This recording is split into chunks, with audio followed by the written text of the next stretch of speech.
कपड़ा है चाहे धो दें चाहे पहने रहें और ठंडी लगती है। ये है कि कपड़े नहीं हैं और ना ओढ़ने के हैं ना पहनने के हैं। ठंडी में हम जला रहे हैं। इन्हीं को धोते हैं, इन्हीं को फिर सुखाते हैं और इन्हीं को फिर पहनते हैं। हमारे कपड़े जो हैं फट गए हैं और हमारा पास तो कुछ है आगे पीछे है नहीं है कि हम पैसे नहीं हैं हमारे, ना कि हम के कुछ नहीं है। हम काहे में खरीद सकते हैं। हम तो बस प्रभु के सहारे बैठे हैं। जो इस ठंडी में तबीयत भी ख़राब हो गई है, बुखार भी आ गई है, ठंड भी लग गई है। अब कहाँ जाएं, हॉस्पिटल जाएं, वहाँ इलाज कराएं तो पैसे नहीं हैं, काहे में करवाएं, कैसे सुनेगा डॉक्टर हमारी। बाबूजी श्री दया कृष्ण सती जी माँ पुष्पा सती जी जो गुड़गांव रहते हैं वो महाराज जी के लिए जैकेट भेंट कर रहे हैं। लीजिए बाबा जी जैकेट पहनो। और ये महाराज जी आपको गरम इनर और ये महाराज जी गरम पैजामा। यह सब सेवा बाबूजी श्री दया कृष्ण सती जी माँ पुष्पा सती जी भेंट कर रहे हैं आपको जो गुड़गांव रहते हैं। दानदाता को भगवान कल्याण करे और 1000 बरस तक भगवान उनकी छाया करें और जीते रहें। आप साधुओं की सेवा करते रहें, आप उनको भगवान तुम्हारा कल्याण करे।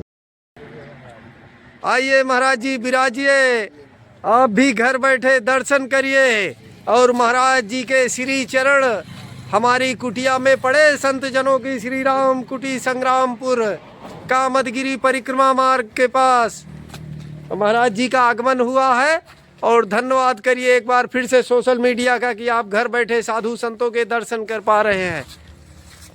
देखिए महाराज जी का आगमन हुआ, ऋषि आगमन से हम धन्य हो गए।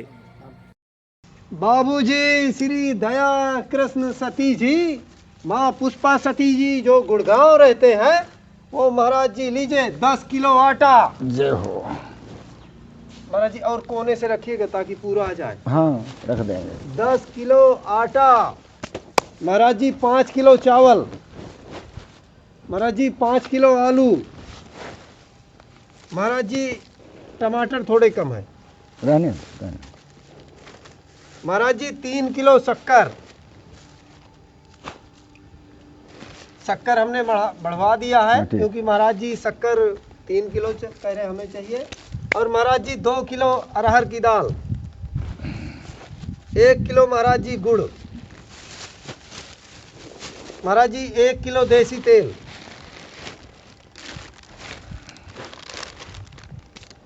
महाराज जी 1 बंडल बिस्कुट पार्ले जी। महाराज जी 1 पाव चाय। महाराज जी 1 डिब्बा पाउडर दूध। महाराज जी 1 अगरबत्ती 1 बंडल। ना ये पुण्य तो हो गया मैया को। महाराज जी 1 किलो हवन आपके लिए। अच्छा ठीक। महाराज जी नमक 1 पैकेट। ये वो है क्या सेंधा वाला? नहीं सेंधा नहीं महाराज जी। अच्छा हाँ वो वाला सफ़ेद। ठीक। महाराज जी 2 पैकेट जीरा। ठीक। और महाराज जी 1 बंडल माचिस। 1 मंजन। और महाराज जी आपके लिए 5 किलो गैस। 5 किलो महाराज जी गैस आपके लिए। ठीक जय।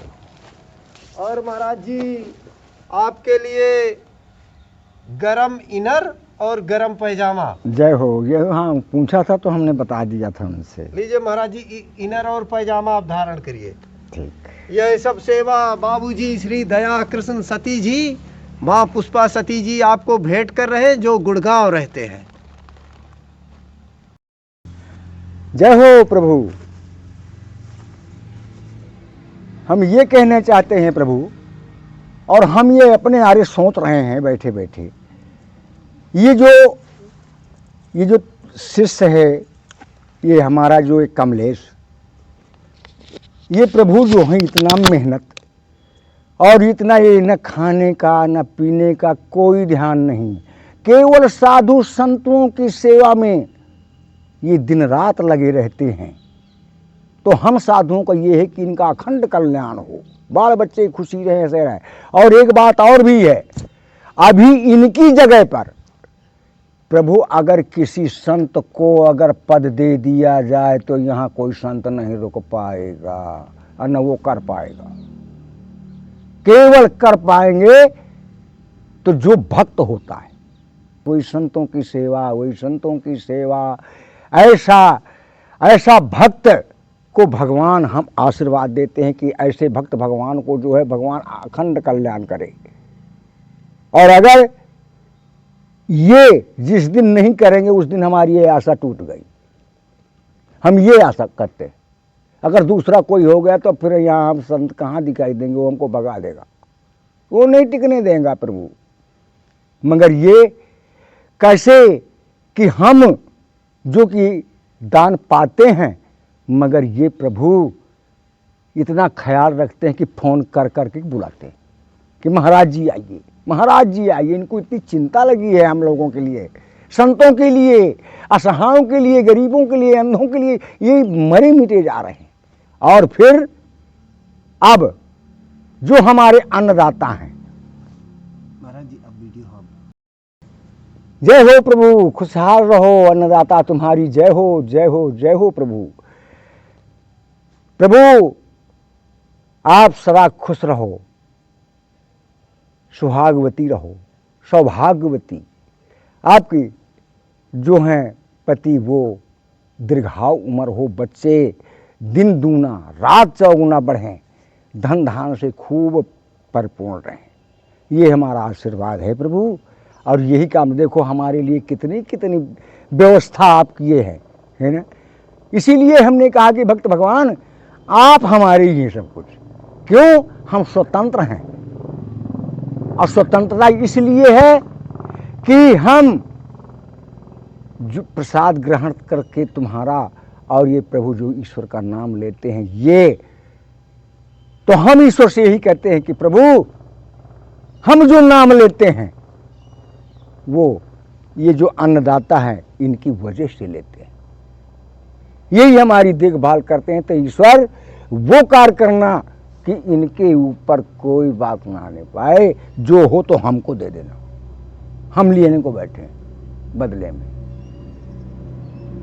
और क्या आशीर्वाद तो हमारा तो आप जानते ही हैं प्रभु कि हम तो इतना देते हैं कि हमारे दिल से पूछो कि हमारे पास अब जगह नहीं, कहाँ जगह नहीं रह गई। इतना आशीर्वाद है, कोटि कोटि आशीर्वाद है हमारा प्रभु। जय हो आपकी अन्नदाता की, जय हो, जय हो, जय हो। प्रभु एक बात और कहना चाहते हैं। हम तो देख रहे हैं कि दानी तो बहुत दान कर रहे हैं। चित्रकूट में हमने देखा, ऐसे महंतों को देखा, तो क्या करते हैं वो दान, वो श्रद्धालु लोग तो करते हैं मगर वो दान नहीं देते, अपना बिल्डिंग बनाते हैं, अपना वो कार्य देखते हैं ऐसे।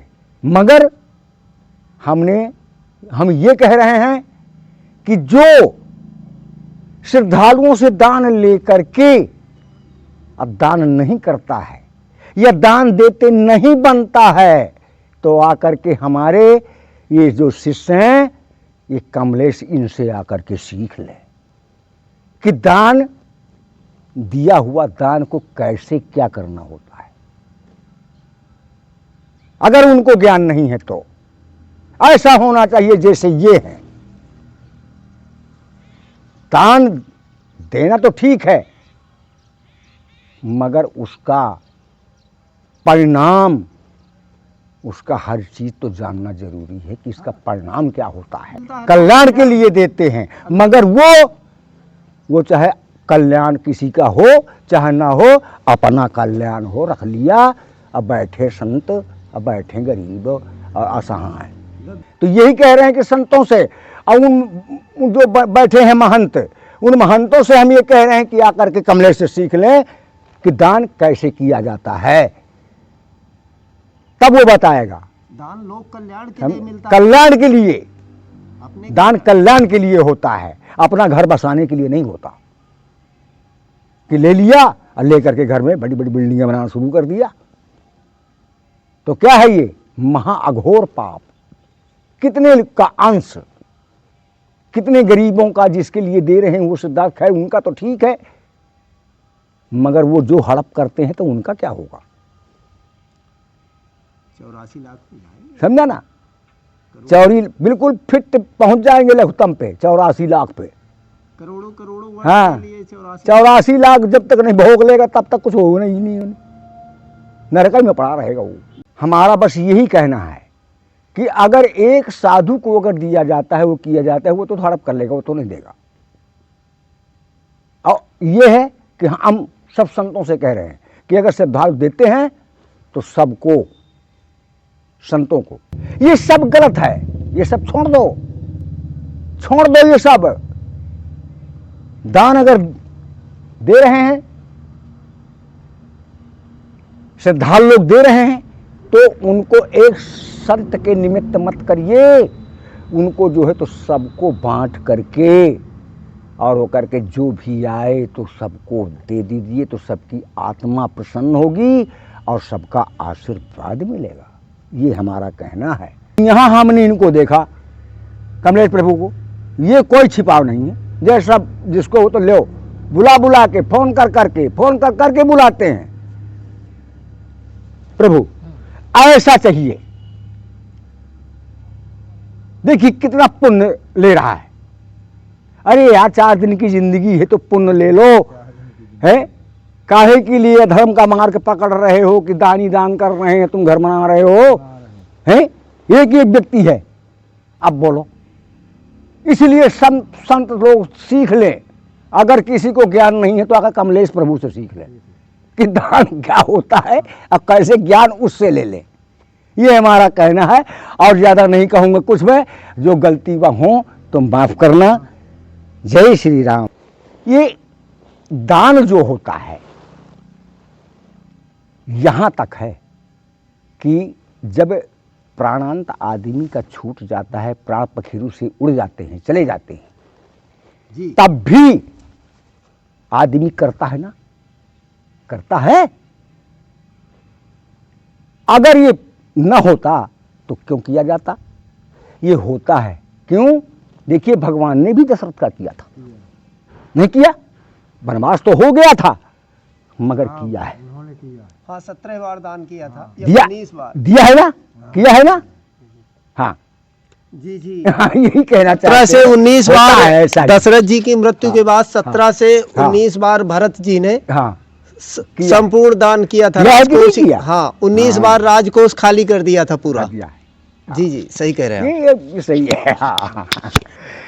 तो ये सब महाराज होता जी, है। इसका मतलब हाँ। ये प्रारब्ध के भी पाप कट जाते हैं दान करने से। अरे वाह, देखो हम बता रहे हैं, हम तुमको बता दें एक बात और। प्रभु एक जो है, आप लाख कहने, ये हम नहीं जानते, न कोई जानता है, ये केवल ईश्वर जानेगा। ऐसा होता है, कोई ऐसा पुण्य होता है कि लाखों पापों को काट देता है, समझा ना। और कोई ऐसा पाप होता है कि लाखे पुण्य को बर्बाद कर देता है। ये तो ईश्वर बता सकता है, हम तो बस इतना जानते हैं, तो इतना बता दिया। अब तुम समझो कि हमें करना क्या है, कौन सा पुण्य करना है, कौन सा पाप करना है। हाँ करना है ना? हाँ, उसमें तो ठीक है ना। तो हम तो कहते कि पाप में तो भी 84 है, 84। अब पुण्य में जो है तो सीधा मार्ग खुला हुआ है। जैसे हमसे पूछा गया था कि महाराज मुक्ति और मोक्ष क्या होता है, अरे हम कहाँ यार, वही होता है, धर्म पे चले आओ। है हमारे संतों का काम है मार्ग को बताना, सच्चा मार्ग, कि उसमें ना कांटे हैं ना कुछ है ना। तो चले आओ, है ना। धर्म का बिछाओ, है हाँ, धर्म को जाल बिछाओ खूब प्रेम से कि निकल जाए आराम से, बढ़िया। धर्म का बढ़िया कहने का मतलब उसको प्लेन करो, है ना, कि कांटा तक ना लगे। और अगर अधर्म का जाल बिछाओगे तो चले जाओगे 84 पे। हाँ बात ये है। फिर ना कहना हम जो है बता रहे, होशियार कर रहे हैं, जिसको समझना है तो कोई समझ जाए, है। हाँ इसीलिए ये दान से धर्म, अब जब कुछ नहीं करोगे तो कहाँ धर्म हो जाएगा, है, कुछ तो करना पड़ेगा ना प्रभु, है ना। भजन करो, भजन करो, दान करो, करो, दया करो, करो, है, सब उसमें तब जाकर के कि। और एक बात और हम कहते हैं कि हमारा दुश्मन कौन है? दुश्मन हमारा अधर्म है। हम तो सबको कहते हैं कि अगर पानीदारी हो तो दुश्मन से मत बोलो, मत बोलो, उसकी तरफ मत देखो। जो हमारा हितैषी कौन है? धर्म। हाँ, तो हम ये कहते हैं कि उसी में आ जाओ, हैं, उनसे मेल करो, उनसे बढ़िया प्रेम करो, तो हमारा मार्ग साफ रहेगा, है ना। मगर लोग क्या करते हैं? धर्म से दुश्मनी करते हैं, अधर्म का साथ करते हैं। तो 84 नहीं है फिर, तो दोष किसका है फिर, है ना। हम जो संतों का काम है हम रास्ता बताना है। अब कोई माने ना माने उसकी बात की बात है। दो रास्ताएं हैं, तीसरा रास्ता कोई है ही नहीं है कि है प्रभु, है। कोई तीसरा रास्ता बता दे, इतना बड़ा ज्ञानी होता है जितना कोई दो, एक धर्म अधर्म के सिवा, दो रास्ते के सिवा तीसरा कोई बता दे, है। अगर मुक्ति मोक्ष लेना है तो बस लग जाओ धर्म, डट जाओ। और अगर 84 पाना है तो अधर्म पे आ जाओ, है ना। ये हमारा कहना है। अब और हम प्रवचन नहीं करते, हम वचन से कहते हैं। प्रवचन में जो है तो घुमाव नहीं करते कि भैया परिक्रमा जाना है तो सीतापुर से जा करके उधर हम सीधा बता देंगे कि नहीं यहाँ से खो ही जाओ, खोसी परिक्रमा है। हम वचन करते हैं, हम प्रवचन नहीं करते। रास्ता बताते हैं तो रास्ता बता दिया है। और जो त्रुटियाँ हों तो क्षमा करना। जो हमारा संतों का धर्म है सच्चा मार्ग बताना। ये कह रहे हैं कि हम तो मैया से जो है तो इनकी जो है तो सब कुशलता के लिए मांगते ही रहते हैं, बताते ही रहते हैं कि मैया वो कर रहे हैं, तो उनका ध्यान देना मैया। अब जो है तो जब करेंगे तो कहें मैया देखो उन्होंने ये दिया है तुम्हारे लिए, ये भेंट स्वीकार किया है, अब आप स्वीकार करिए इसको प्रेम से, हाँ ये बोलेंगे, है ना। और जब फिर करेंगे वहाँ करेंगे, हाँ तो कल्याण होगा। कि और हमारे मैया जी से बोलने का आभा हो गई, हमको जगह हो गई बताने का, है ना। झूठ झार नहीं कि मैया वो है ना कि मैया देखो जो हमने कहा था कि आपको बहुत मानती हैं, वो ये देखो भेजा है आपके लिए, ये सब बोलेंगे। हाँ अब तुम्हारा अब जो है अब तुम उनको समझना, अब आप पता है वो तो समझ लिया, वो तो दूर है, नहीं तो नजदीक होती तो आपकी सेवा में आ जाती, दूर है मगर दूर से सेवा है आपकी। और श्री नरेंद्र बड़क जी हैं जो हरियाणा रहते हैं। आज वो पितृपक्ष के उपलक्ष्य में साधु संतों को खीर खिला रहे हैं। खीर का उन्होंने एक छोटा सा भंडारा रखा हुआ है आश्रम में रहने वाले साधु संतों के निमित्त। तो चलिए महाराज जी आप खीर ग्रहण करिए, उन्होंने पितृपक्ष की शांति के लिए। बहुत अच्छा, बहुत अच्छा। खीर तो बढ़िया बनी है। हमारी मतलब जो आशीर्वाद है कि उनके जो पितृदेव हों सकुशल से रहें और मुक्ति और मोक्ष को प्राप्त हों, ये हमारा आशीर्वाद है। बहुत सुंदर जो आप आज अमावस्या को जो संतों को ये खीर प्रदान किया, बहुत सुंदर खीर। और ये देखिए, वाह, इसको पाकर के आत्मा को शांति हुई कि कैसी बढ़िया खीर बनी है। वाह, जय हो प्रभु। ये प्रसाद को ग्रहण करके हमारी आत्मा को आपने बहुत शांति प्रदान कर दी प्रभु। जय हो बड़क जी, आपकी जय हो। हरियाणा के जो रहने वाले हैं ऐसे ही धर्म की, ऐसे ही धर्म पर रहना और यही दान, कैसे जैसे कहा गया है कि तुलसी पंछिन के पिए घटे न सरिता नीर, और दान किए नहीं धन घटे जो सहाय रघुवीर। इसलिए प्रभु ये जो दान आप कर रहे हैं आत्मा को शांति दे रहे हैं, इसलिए आपका जो है सकुशल सहित परिवार सहित सब कोई सुखमय रहे। जय हो प्रभु। और आपके जो पुरखा पाली जो है तो सब मुक्ति और मोक्ष को प्राप्त हो। जय हो प्रभु, तुम्हारी जय हो। बताना राम जी, बस इतना